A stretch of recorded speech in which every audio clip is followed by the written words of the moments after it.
Welcome back to another episode of 40 Facts about the 40K universe. I am your host, Gershwin, and you are watching One Mind Syndicate. Today we talk about the history of Warhammer 40K as we get into the Indomitus Crusade. We're gonna do a quick synopsis of what happened in the Indomitus Crusade. If you guys are new to the channel, subscribe. We post Warhammer 40K content every single day, and we have a huge archive of lore videos for you to watch. But with that said, let's get into 40 facts on the Indomitus Crusade.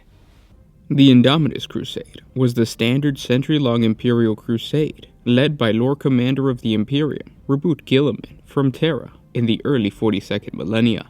When the hour was blackest and the Imperium's doom seemed at hand, there came a shining light, a beacon in the galaxy gone dark. This was what Guilliman called the Indomitus Crusade, the gathering of a vast coalition of Imperial forces that took the fight to the enemy and brought back a sliver of hope to hundreds of besieged planets. After the fall of the Noctis Aeterna and the birth of the Great Rift, the citizens of many Imperial worlds looked up with dread at what was pulsing unnaturally above them, fearing what might descend from the stars. The blackness began following the fall of Cadia, at the climax of the 13th Black Crusade, and the eruption of the Great Rift that cut the Imperium in half. As the chain reaction of the Great Rift cracked open the galaxy, tidal wave of unnatural energies spilled outward in sporadic fashion. Warp storms swept across everything. Not even the furthest reaches of the galaxy were spared their corrupting touch. With a great surge, over 1 million planets of the Imperium were cut off from the light of the Emperor as the Astronomicon went out. During that time, the Imperium of mankind ceased to be. Each planet was isolated, a speck of sanity buffeted by a raging tempest. It was a warp storm beyond the ability of any technology in the Imperium to record. Indeed, it was greater in size and power than anything that had ever been recorded, the most powerful of its kind, since perhaps the lost era of the Age of Strife. During the blackness, as many came to know it, all long-range astral communication proved impossible. The warp was in far too much upheaval to permit travel, and those starships in transit at the time were destroyed in horrific fashion or subjected to the worst battering their crews had ever experienced. It is impossible to count all those who lost their lives in the turmoil. Those who survived found themselves carried far off course by the insane tides of unnatural energies, riding the crest of the warp storm shockwaves, or following swiftly in their wake came the forces of chaos. The demon legions were the vanguard, followed hard by the fleets of the traitor legions and the ragged masses of the renegades and their associated chaos cults. As the first warp storms broke over Holy Terra, its pollution-filled skies turned a rolling crimson. Khorne, heedless of the plans of his brothers and hungry to prove his superiority, sent forth 88 cohorts of his demon legions to assault the Imperial Palace. The Blood God wanted the glory of tearing down the Golden Throne for himself, and so the skies of Terra regaled in blood clouds that deployed the Red Host directly before the Lion's Gate. The gun batteries of the Imperial Palace are second to none, yet alone could not halt this red tide. Led by Guilliman, the newly reappointed Lord Commander of the Imperium, the Primaris Space Marines, Adeptus Custodes, and the Sisters of Silent fought side by side. Although the rash Chaos Assault was turned back and broken long before it could reach the Eternity Gate to the Inner Palace, the High Lords of Terra were shaken at the boldness of the foe. Without the beam of the Astronomicon, their arcane machinery and protective devices were not enough to halt the fell powers from materializing even on Holy Terra. Khorne, upon receiving the returning forms of his slain, grew so angered in his rage that his fortress in the realm of chaos trembled. So great was the heat from his outburst that the essence of 8 bloodthirsters that led the failed attack were wholly obliterated. While the blackness fell across the whole segmentum of the galaxy, Guilliman refined his grand strategy upon Terra, after standing before the Golden Throne at the conclusion of the Terran Crusade. The Primarch had emerged with renewed sense of purpose. Not long after the High Lords of Terra declared him Lord Commander of the Imperium, Guilliman called for action, ordering the mustering of a mighty armada. On Holy Terra, elements of the Adeptus Custodes and a contingent of the Silent Sisterhood pled to join Guilliman's new crusade. They were not alone. Upon nearby Mars, Archmagos Dominus Belisarius Call had unlocked his vaults, producing from stasis the fruits of his longest labor, the Ultima founding. To complete the full deployment of his long-prepared master works would take solar months. Call's own fleet joined the Primarch, headed by the freighter hulk Tsar Quesitor, a mech Ark-class ship that carried within its massive hull a vast number of Primaris Marines still in stasis hibernation.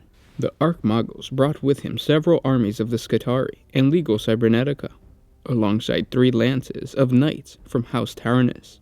With warp energies flooding the galaxy, the reach of Terra's astropathic choirs was greatly reduced, yet many loyal defenders heeded that mustering call. These included a number of Astra Militarum forces and over a score of Space Marine chapters. None volunteered more quickly than the Imperial Fists. To transport the Imperium soldiers came fully half of the Imperial Navy's Segmentum Solar fleet.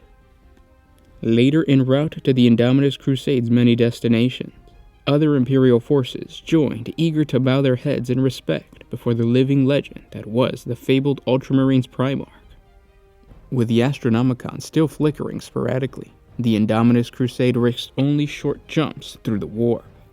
They clove the path through system after system. Where worlds could be saved, Guilliman unleashed the full might of his powerful army. Demon hordes were driven back from Gathalamor and Drogo's system, and the worlds of Talaran. In Lorm Reach, the Brass Tyrant was cast down. The entire population of Ophelia 7 was freed from the enslavement of the Tyrant of Blue Flame, although the greater demon escaped the Emperor's justice. The befouled beast that claimed Castor was met in battle by Guilliman himself. Although the monster towered over him, it was the Primarch who emerged unharmed from the duel. Word of the Crusade's approach alone was enough to quell the rebellion on Necromunda. By the time the Imperial forces reached Catachan, all followers of the Dark Gods had already been defeated by the local Astra Militarum regiments. The Crusade halted there, all the same for reinforcement. Despite heavy losses, the Indomitus Crusade was larger when it departed Catachan than when it first left Terra. As the Indomitus Crusade worked its way outward from Terra, the worst effects of the Noctis Eterne were already lifted across many sectors. Although Warp Storm still drifted out of the Great Rift, the Emperor's light was slowly burning away the formless murk of the warp throughout the galactic south. Many citizens that survived the cruel oppression of demonic torture saw the divine correlation between the two events. Those that glimpsed the Primarchs firsthand whispered that they had seen the Emperor himself, as if legends from the golden age of myth once more strode amongst them. Vid feeds and astropathic visions spread still further, allowing hope to rekindle even upon planets whose plight was desperate. Not all was triumphant and glorious. The Crusade came to many worlds that were beyond salvation. Where there was no hope, Guilliman sought instead to bring vengeance. There could be no saving the high world of Bundra from the bubonic taint that covered it, but once cauterized with cleansing flame, the warp disease spread no further. The demonic rituals held atop the moldering ruins of the cardinal world of Glorifia were not just halted, but annihilated, and the demonic ichor ran in rivers. Not all could be avenged, however. The initial combat drop in Secundus Terra suffered ambushes and catastrophic malfunction, having been lured in a terrible trap by the Alpha Legion. Although it pained him to do so, Guilliman made the difficult decision to pull back, skirting the whole Primogenesis system, as he could not afford to become bogged down in a long war of attrition. The Crusade's journey later saw it encounter dozens of star systems in which countless Imperial citizens were left in the thralls of the Dark Powers. This was a bitter reality for Guilliman, and even if the Ultramarine was given to dwelling on the Imperium's misfortunes, there could be no time to do so. As the Indomitus Crusade penetrated deeper into the galaxy, Archmagos Call kept his automated workers on overdrive, risking meltdowns with their accelerated speed. Locked deep in the labyrinthian holds of his ship, thousands of Primaris Space Marines, some comprising entirely new chapters, and others designated as reinforcement for existing ones, were awakened out of their stasis and made ready to join the fray. On battle-scarred Rhine's world, the arrival of the Indomitus Crusade broke the demonic legion of the demon prince Roxor. After the fighting was done, the Crimson Fist marveled at the return of Guilliman, but were even more grateful of the arrival of the Primaris Space Marines, bearing their own heraldry. Here were warriors whose genetic composition was closer to their own Primarch, Rogal Dorn, than had ever before existed. For his raw material, Kull had selected warriors of Terra, and had taken them only a few generations after the original Imperial Fist had been created by the Emperor. Indeed, some had been held in stasis since the days of the Great Crusade. A few of the Primaris Space Marines could recall having seen Rogal Dorn himself. Again and again, the Crusaders watched the same tale unfold when those of the Ultima Founding were brought before their chapter. It was like a meeting of brothers separated at birth. Arriving at a time of great darkness and upheaval, the new transhuman warrior's strength was welcome. Such unusual reunions were repeated on many Astartes worlds, including Kagras, Ultramar, and Baal, where the Crusades arrived even as the proud sons of Sanguinius were making what they thought would be their last stand against the Tyranids of High Fleet Leviathan, during what became known as the devastation of Baal. Despite cleaving a wide path through the darkness that beset the Imperium, the Indomitus Crusade began to break down.